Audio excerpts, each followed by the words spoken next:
Okay, mga kabakero, alam kong inaantay niyo yung review. Actually, hindi naman review ko na mabibuild dun sa AGI, yung drip and tank atomizer in one. So, well, sa ngayon, hindi ko natiis. Sabi ko, pabubutasan ko muna, di ba? So, there you go. There's the AGI. Asan may camera nito? Ayan. Yan. May nakalagay UD, then AGI. So, inuna ko munang gawa ng build is yung drip type lang niya. So, I placed it on dito sa Pompiang Reborn ko kay Ziggy Vape. Eksaktong eksakto. Kung nagkatawang SS to, mukha siya talagang hybrid. So, the usual, since kinakapos yung baga ako sa maliit na air hole, I drilled a 3mm air hole sa top cap niya. And did a single coil. Hindi ko natiis eh. Dali ah. Ayan. So, single coil na Bakero wick and wire. Tatlong strand ng Bakero wick. 5 loops ng Bakero wire. Although, hindi pa ganun ka-solid yung pagkaka-build kasi since diipit nga, walang butas ang pulse as you can see. Pero, vapor production, it's decent. Pwede na. So, yun. Testing natin. Salamat nga pala kay Brian, sa kay Nico, sa pagdaan kanina rito, pagtambay, kay pagtsikahan. Teka, kakabit ko muna yung hindi ko maikabit yung atomizer eh. Ay, yung top cap. Okay. Yan. Okay na.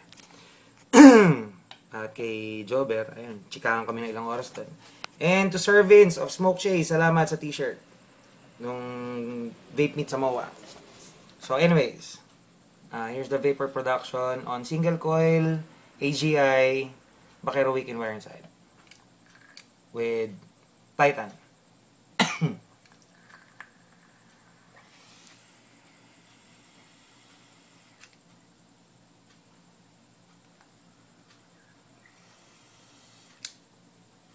Wait lang, dry na. Wala nang juice. Saan ba yung juice niya? Ni G-Vapor. Our very own G-Vapor. Binigyan niya ako ng G-Mix. Na napakasarap. At nagustuhan ni Nico na Ripburn. Umorder yata ng 100 ml.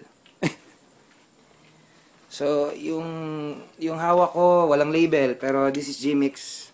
I like it. Bili ko 100 ml na ito. Panalo to. Kay G-Vapor.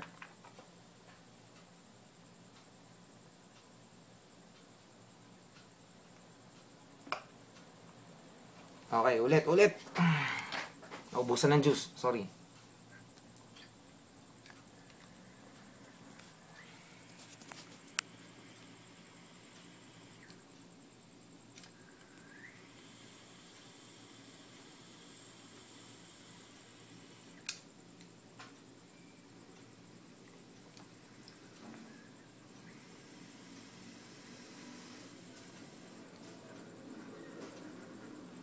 So, wala pong magic yan, ha. Same pa rin po yan. Bubunutin ko.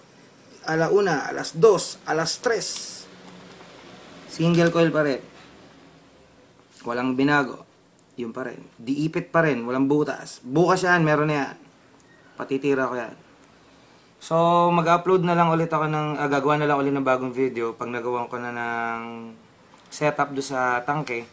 Kasi, I don't think mamamaximize nyo siya agad-agad. So, ang ibig sabihin is, kung gusto nyo drip, it's drip atomizer. Kung gusto nyo tank, it's tank atomizer. Pero at least, you don't have to buy another atomizer. So, kung gusto nyo alin doon sa dalawa, discard nyo na yan. So, ako tatanungin, it looks very similar sa Ego L. Pero, kagandahan dito, 2-in-1 siya. So, paano guys? Tulog muna ako. Vape on. Oh, wag niyo kakalimutan ha. Vape responsibly. Bait lang tayo ha.